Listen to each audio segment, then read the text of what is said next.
کیا یہ جنات سے شادیاں ہو سکتی ہیں؟ بہت سے لوگوں کا ماننا ہے کہ بھئی جنات سے لڑکا شادی کر لے یا لڑکی. تو میں آپ کو بتاؤں، دیکھیے، نہ ہی کوئی کر سکتا ہے شادی جن یا جنات سے، اور نہ ہی ہو سکتی ہے. بھئی انسان کو اللہ نے مٹی سے پیدا کیا. خلق الانسان من صلصال کالفخار وخلق الجان من مارج من نار. 27ویں پارے میں اللہ نے انسان کو مٹی سے پیدا کیا ہے اور جنات کو اللہ نے آگ سے پیدا کیا ہے. تو ہمارا تو کوئی میل جول ہی نہیں ہوتا. بھئی انسانوں میں انسان شادی کرتے ہیں تو کہاں تک دیکھتے ہیں؟ بھئی برادری تلاش کرتے ہیں، ہم پلہ تلاش کرتے ہیں، ہم وزن تلاش کرتے ہیں، ہم پیشہ تلاش کرتے ہیں. اور علماء کبھی یہی قول کرنا چاہیے کہ بھئی وہ آپ کا کفو ہے کہ نہیں ہے. تو جب ہم انسانوں میں یہ سب چیز تلاش کرتے ہیں تو وہاں جنات سے کون شادی کرنے کے لیے جائے گا؟ وہ کہاں ہے بھئی؟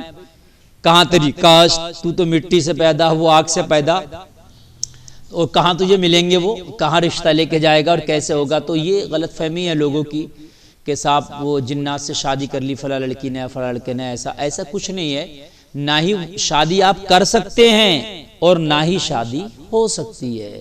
یہ دونوں چیزیں ذہن میں رکھیں. اور بہت سے لوگوں کا خیال یہ رہتا ہے کہ وہ جن کے جو مؤنث ہوتی ہے وہ پری ہوتی ہے، تو کہ اس سے وہ پریاں آتی ہیں اس پر اور وہ اس سے شادی کر لی. ایسا کچھ نہیں ہے. پری کا تو خیر کوئی تصور بھی نہیں ہے، اور پری کے حوالے سے تو کوئی روایت بھی اس طرح کی نہیں ملتی کہ پریاں بھی کوئی چیز ہیں. تو ان سے بھی شادی نہیں ہو سکتی اور ان سے بھی اس طریقے کا معاملہ نہیں ہو سکتا جو بتایا جاتا ہے. تو اب ذہن نشین کر لیں کہ جو جنات کا معاملہ ہے وہ ایک الگ مخلوق ہے. بے شک وہ ہے مخلوق، لیکن وہ ایک الگ مخلوق ہے. اللہ نے اس کو آگ سے پیدا کیا اور اس کے معاملات الگ ہیں، ہمارے معاملات الگ ہیں. تو ان سے شادی کر کے ہم نہیں رہ سکتے اور نہ ہی ان سے شادی ہماری ہو بھی سکتی ہے. یہ چیز ممکن نہیں ہے. ہاں کبھی کبھی یہ دیکھا گیا ہے کہ جنات جو ہیں شاگرد بن جاتے ہیں جو ہے انسانوں کے. کبھی کبھی یہ دیکھا گیا ہے کہ جنات جو ہے شاگرد بن جاتے ہیں.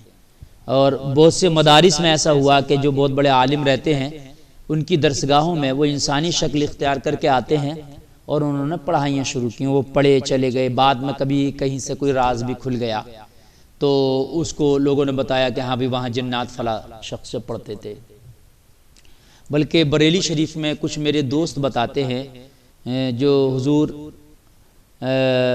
استاد العلماء حضرت علامہ شاہ مفتی تحسین رضا قادری حضرت کا اب تو وصال ہو گیا، علامہ تحسین صاحب قبلہ کا، فرماتے ہیں میرے کئی ساتھی جو حضرت سے پڑھے ہیں اور حضرت کے شاگرد رہے، مجھے تو یہ شرف حاصل نہیں ہو پایا حضرت کی بارگاہ میں تعلیم حاصل کرنے کا، چونکہ میں اس مدرسے میں نہیں گیا. حضرت جامعہ نوریہ بریلی شریف پڑھاتے تھے.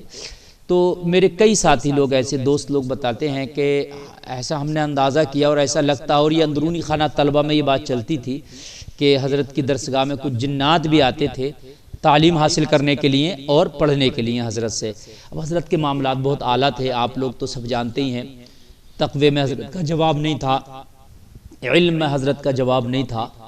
آج بڑے بڑے علامہ حضور علامہ تحسین رضا کے آج شاگرد ہیں اور اپنے آپ کو شاگرد ہونے پر شرف محسوس کرتے ہیں اور اپنے آپ کو گرو محسوس کرتے ہیں. تو یہ تو ٹھیک ہے کہ کہیں انسانوں سے وہ پڑھائی کر لیا کرتے ہیں، کیونکہ اللہ نے انسان کو اشرف المخلوقات بنایا ہے. تعلیم کے جب معاملہ ہے تو سوچ سمجھ عقل بوجھ علم یہ اللہ نے انسان ہی کو جنات سے زیادہ دیے ہیں.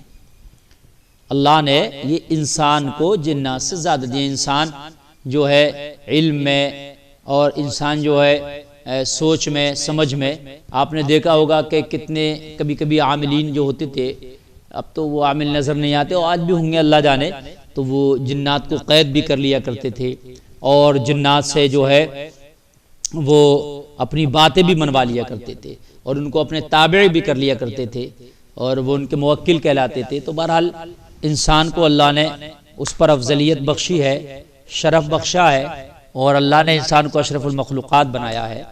لیکن اس کا مطلب یہ نہیں ہے کہ ان سے شادیاں ہو جاتی ہیں، یہ ایسا معاملہ کچھ نہیں ہے، اس چیز کو ذہن سے نکال دینا چاہیے۔